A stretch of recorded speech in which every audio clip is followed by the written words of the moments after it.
Britons were among the dead in the terror attack at Kabul airport. Following yesterday's explosion, the UK is processing no more Afghans for evacuation, and the Prime Minister confirmed 2 British adults and the child of a British national were killed by the suicide bomber. Our thoughts today are very much with their families and their loved ones. What their loss really underlines is the urgency of getting on and concluding Operation Pitying. Also tonight, how almost 1 million job vacancies, most in the food and drink sector, are leaving our shelves increasingly empty. Young and free, but also many unvaccinated, what this weekend's music festivals will do to the spread of COVID. And Ronaldo reunited. Man U bring back Cristiano to Old Trafford.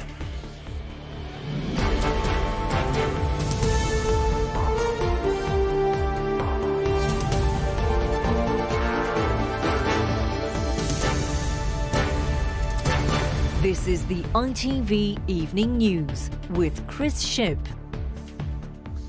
Hello, good evening. The Prime Minister Boris Johnson tonight confirmed the dreadful news that 2 British adults and the teenage child of another Briton were among those killed in what he called the contemptible terrorist atrocity at Kabul airport. He said the thoughts are with their families and their loved ones. Officials now believe more than 100 people, including 13 American troops, died in yesterday's suicide bomb blast among the crowds gathered by the airfield. The final stages of Britain's evacuation operation were being carried out today despite US warnings that another attack is likely, a military operation for which Mr Johnson saluted the bravery of Britain's armed services. Juliet Bremner has the latest. The blood-stained walls of Kabul airport mark the place where more than 90 people were killed by a suicide bomber. Whatever drama we've got Today, going. the Foreign Office confirmed that 2 British citizens and the child of another British national were amongst the dead. Instead of escaping to safety, those caught in the explosion were being carried away from hospital in coffins. Murdered, the British government said, by cowardly terrorists. Our thoughts today are very much with their families and their loved ones, and I think what their loss really underlines is the urgency of getting on and concluding Operation Pitying in the way that we are. In the capital, families searched a list of the dead. The death toll keeps rising and many are still missing.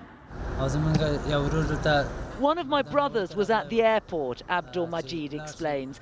Unfortunately, I can't find him. These injured survivors are starting to understand that their opportunity to be evacuated by air is effectively over. Following the bomb attack, Britain will only take those already inside the airport who've been checked and approved.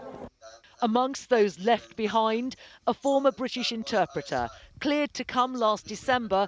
Today he had to talk to me from a basement in Kabul. I know we are just being stuck and we have no any other way to save our lives. And so my wife is crying about herself. She's caring and she has already, we just given her hope. We are going to be evacuated to the UK, but unfortunately we left behind. Good morning, America. Chaos in Kabul. As America reacted to the worst military losses in a decade, 13 Marines died in the attack. The president promised to complete the evacuation. I met with my commanders this morning, first thing in the morning, got a detailed briefing about yesterday's attacks and the measures they're taking to protect our forces and complete the mission. And we will complete the mission. In reality, these are amongst the last people who will be flown to safety.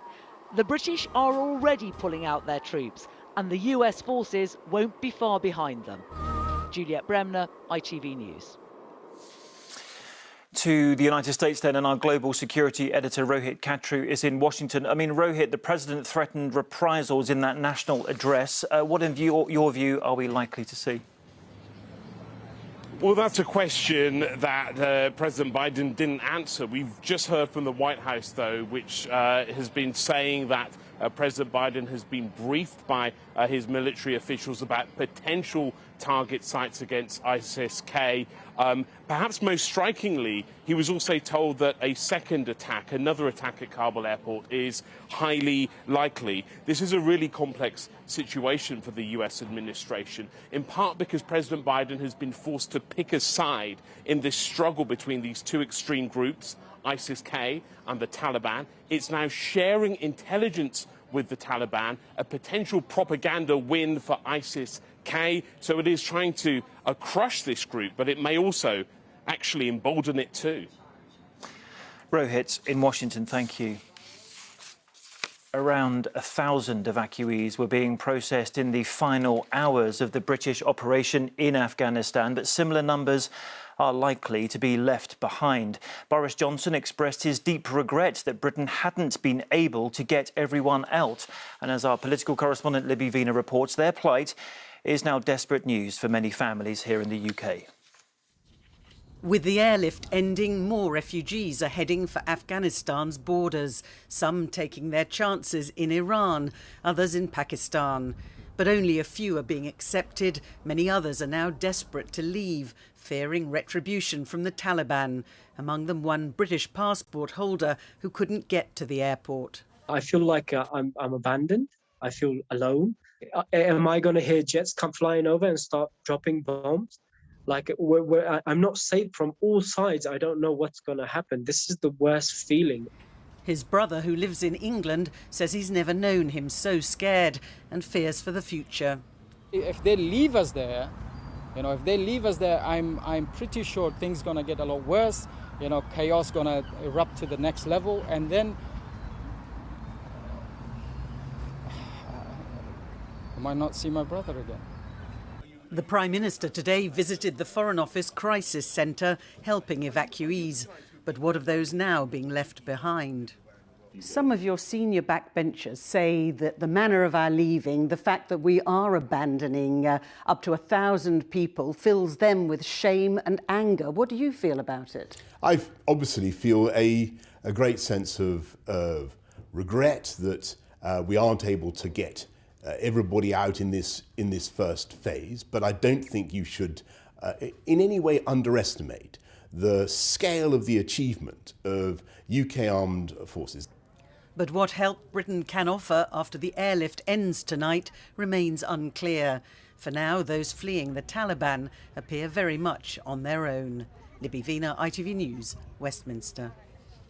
And our senior international correspondent John Irvine, who reported from Kabul since the Taliban takeover, has now left Afghanistan, but he's written about his time there and his departure from there. It is a compelling read and on our website at itv.com/news. The day's other news now, and a Manchester City footballer who cost £52 million appeared in court today, charged with 4 counts of rape. The France international Benjamin Mendy, who's also accused of a sexual assault, was remanded in custody. He was the world's most expensive defender when he signed for the club in 2017. A man has appeared in court accused of injecting blood-filled syringes into food items at 3 supermarkets in West London. Lioue El Garib, who is a solicitor, is charged with contaminating or interfering with goods with intent at 3 stores, a Tesco Express, a Little Waitrose and a Sainsbury's Local on Wednesday. And a large fire at an industrial estate in Leamington Spa forced the evacuation of surrounding properties today. A huge plume of black smoke was seen rising into the Warwickshire skies. Police said 1 person is unaccounted for. The government has been accused of favouring ballet dancers over butchers and lorry drivers as far as who is allowed to work in Britain is concerned. A major new report says nearly 1 million jobs are unfilled, and many of the current food product shortages are being caused by the lack of foreign workers the industry once relied on. As Dan Rivers reports, it's affecting the whole supply chain right from the very beginning. This is just one sign of the increasing crisis in the labour market. Produce discarded in the fields because there simply aren't the workers to package and process them. Courgette plants need to be harvested repeatedly to keep their yield up, But because of a shortage of staff in the processing factory is so acute, some of the crop is being left to rot. We've thrown probably 500 to 600 tonnes of courgettes on the ground. But I think the longer term issue is that farmers, without some certainty as to whether they're going to get labour, are not going to do deals for land, for seeds and inputs up to a year ahead. They're just going to choose not to grow those because they don't think they'll be able to harvest them. Jobs like this are relatively well paid, but farms are struggling to find British workers to apply. Eastern Europeans have done the bulk of the work before, but post-Brexit changes to immigration rules mean fewer of them are now allowed in. The effects are now being seen on supermarket shelves, shortages caused by a lack of workers in a wide variety of jobs, from food factories to lorry drivers. At this haulage firm in Suffolk, they've been unable to fill almost a fifth of their driver jobs, even though wages have been put up 20%. Brexit collided with COVID, and probably nobody could see that coming, but what has happened is we've lost somewhere in the region of 30,000 EU drivers have gone home during COVID, but now the rules mean they can't come back. There's such a shortage of butchers and meat processors that there are now ominous warnings about supplies in the next few months leading up to Christmas. Production of pigs in blankets, a classic one, and also setting aside gammons for Christmas. And if you go into the poultry sector, actually getting enough turkeys. Despite sparse shelves, the government says its new points-based immigration system should encourage firms to invest in British workers. But food producers say too often their vacancies can't be filled locally. They want visa rules to be changed to keep our supermarket supply chain running smoothly. Dan Rivers, ITV News. Right, still to come on the ITV Evening News. I'm reporting from the Lake District. We all love to see places like this, but are they seeing the worst of us? And he's back, the return of Ronaldo. We're live in the red part of Manchester. Those stories and more after the break.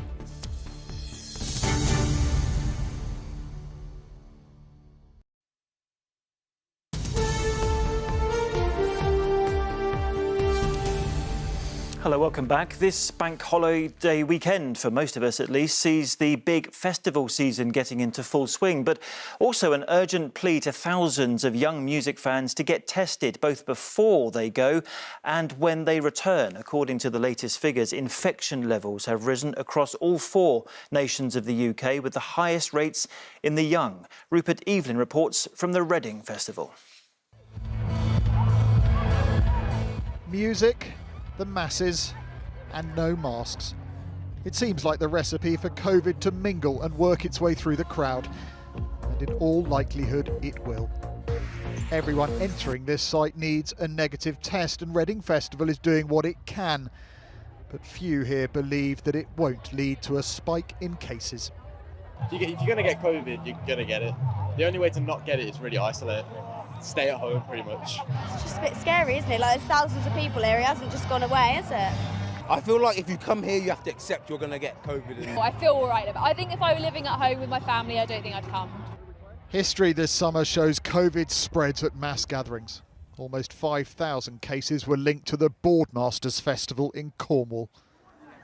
Reading has its own vaccination centre, hopeful of reaching an age demographic that has been slower than most at protecting themselves. Irrespective of the precautions that they've taken here, the evidence suggests that this kind of mass gathering will be a COVID-spreading event. The only question is how much damage it'll do in the long run. The scientists believe it'll take a while to understand the true impact of this weekend. Younger people can still spread very effectively to people around them. So what we could end up is a really big peak of infections. But are festivals in the firing line due to scale, as the organiser here believes? This will not be the only place in England that people get COVID this weekend. They will be getting COVID in the pub, in the park, in the restaurants, on the bus, on the train.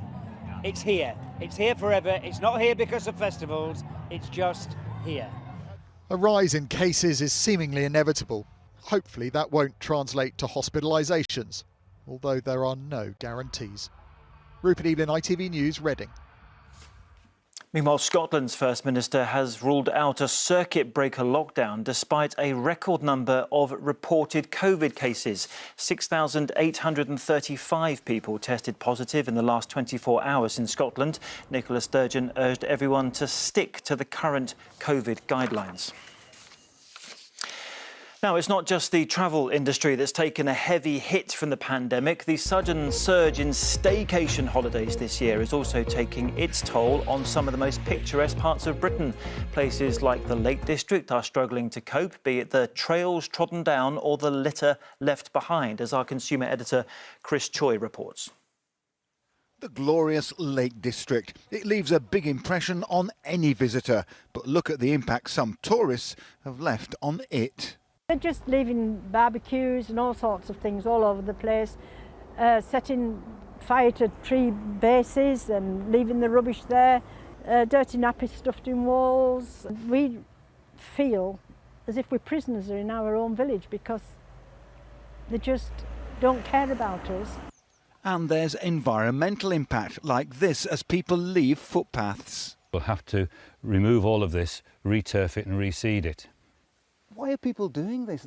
The actual designated path is just there.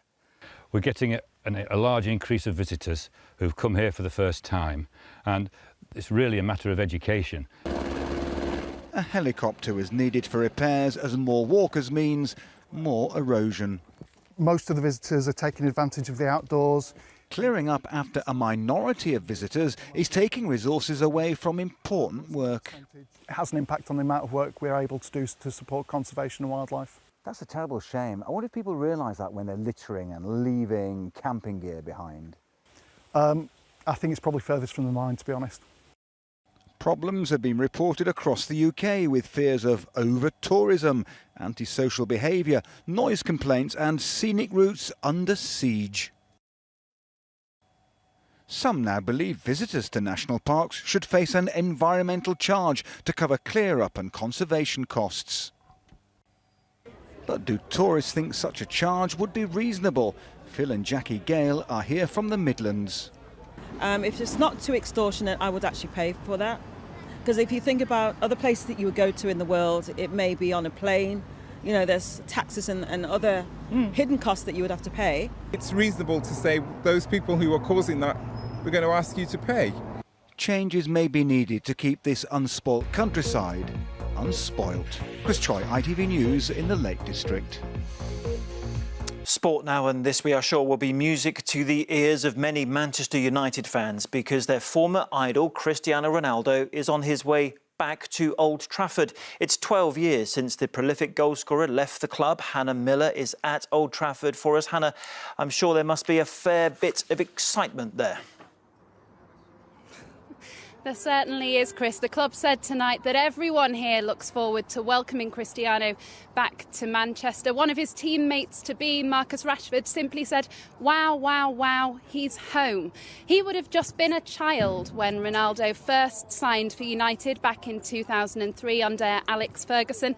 It was from there that a glistening career was launched. Here at Old Trafford, he won all the major titles from Premier League to Champions League before going on to play for Real Madrid and Italian side Juventus. 5 times he's won the Ballon d'Or, titled the best football player in the world. It had been rumoured that he might go to rivals Manchester City, but after they stepped away, Manchester United were more than happy to step in. This will no doubt be a hero's return for the 36-year-old, but fans will have to hold on to that excitement just a little bit longer. He's still got a medical to pass, and it will be at least 2 weeks before he plays here in front of a crowd at Old Trafford. Hannah at Old Trafford, thank you very much.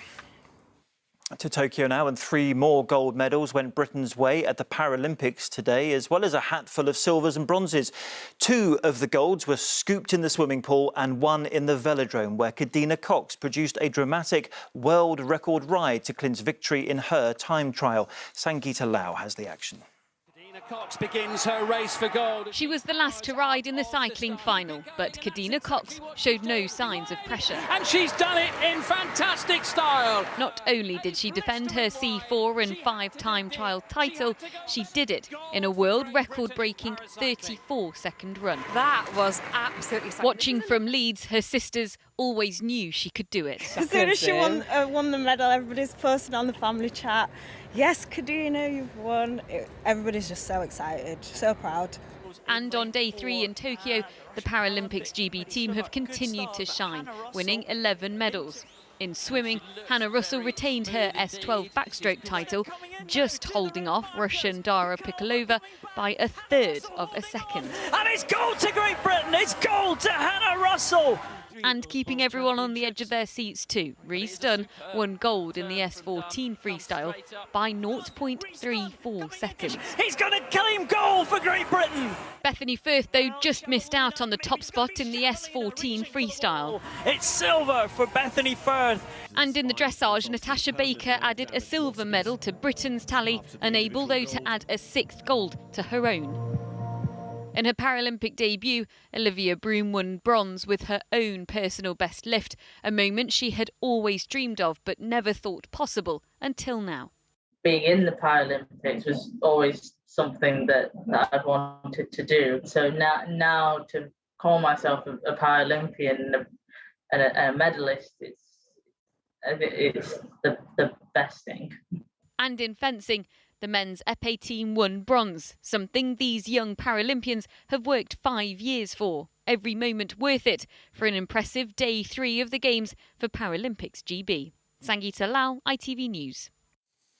And today's action, as you can see, puts Britain second in the medal table behind China. GB Paralympics have 9 golds in a total of 28 medals.